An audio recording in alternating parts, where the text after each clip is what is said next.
अस्सलाम वालेकुम नाजरीन। आज हम बात करेंगे कि खालिस्तान सिखों के लिए क्यों और कितना ज़रूरी है, और क्या पाकिस्तान को और पाकिस्तानियों को इखलाकी और असूली तौर पे कोई हक हासिल है कि खालिस्तान की सपोर्ट करें। मशरकी पंजाब या खालिस्तान दुनिया में इस वक्त वो वाहिद खिता है जहाँ पे सिख अक्सरियत में हैं और सिखों की आबादी का तनासब 57% है। ये खिता जिसे आजकल इंडिया या भारत कहा जाता है, इसमें सबसे कम शराय पैदाइश सिखों की है और बैरून मुल्क सबसे ज़्यादा नकल मकानी करने वाले भी सिख हैं। इस तरह हर गुजरने वाले साल के साथ सिखों की आबादी का तनासब कम होता जा रहा है।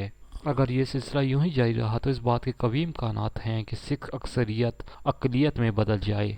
कायद आज़म ने 1947 में उस वक्त किसी क़यादत से कहा था कि आप लोगों ने हिंदुओं को ग़ुलाम देखा है, जब इन्हें हुक्मरान देखेंगे तो इनका असल चेहरा आप लोगों को नज़र आएगा। आज मैं सिखों से कह रहा हूँ कि आप लोगों ने मशरकी पंजाब में हिंदुओं को अक़लियत में देखा है, अगर ये अक्सरियत में आ गए तो उनकी असल चेहरा उस वक्त आप लोगों को नज़र आएगा। इस वक्त सिखों की हैसियत को कश्मीरी मुसलमानों की हैसियत के साथ तशबीह दी जा सकती है, लेकिन उस सूरत में सिखों की हैसियत गुजरात, मध्य प्रदेश या असम के मुसलमानों जैसी हो जाएगी।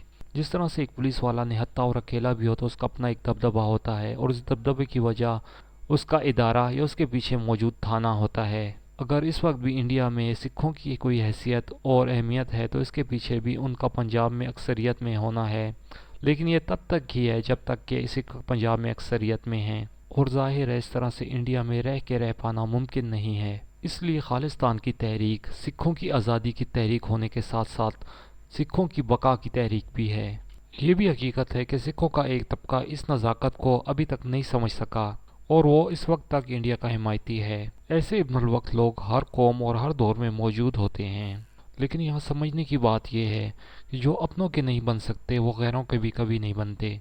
ये मंजर दुनिया ने 1947 में भी देखा था, जब अंग्रेज़ों की जी हजूरी करने वाले आज़ादी मिलने के बाद सबसे बड़े हुब्बुल वतन और देशभक्त बने। जब उनकी नज़रियाती औलाद को खालिस्तान एक ख्वाब से हकीकत बनता हुआ नज़र आएगा तो खुद ही जोक दर जोक खालिस्तान तहरीक में शामिल होते जाएंगे।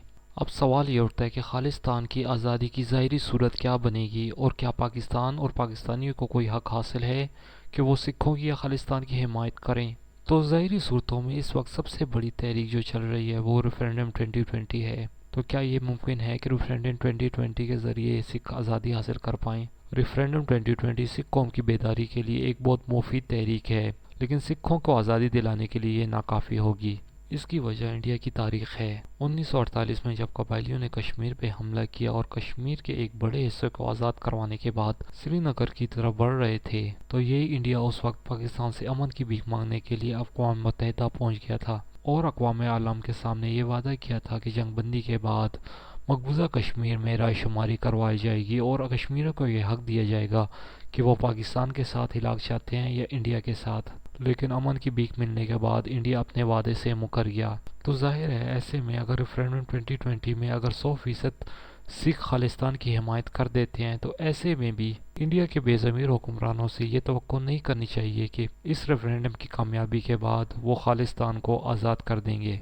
ऐसे में खालिस्तान की आज़ादी की सिर्फ एक ही सूरत बचती है कि अगर कभी पाकिस्तान और इंडिया के दरमियान जंग हो तो सिख अपना किरदार अदा करते हुए अपने इलाकों को इंडिया से आज़ाद करवा लें। अब आ जाते हैं इस बात पे क्या पाकिस्तानियों को इखलाकी और असूली को यह हक़ हासिल है कि वो खालिस्तान की हिमायत करें। तो इसका एक सीधा सा जवाब है, कश्मीर एक मुतनाज़ा इलाका है और पाकिस्तान इसका एक लाजमी फरीक है, इसलिए पाकिस्तानियों को पूरा हक हासिल है कि वो कश्मीर के लिए आवाज़ उठाएं। लेकिन अगर इसको जवाब बनाते हुए इंडिया पाकिस्तान के अंदरूनी मामलात में मुदाखलत करता है तो पाकिस्तान को भी ऑटोमेटिकली ऐसा करने का हक हासिल हो जाता है।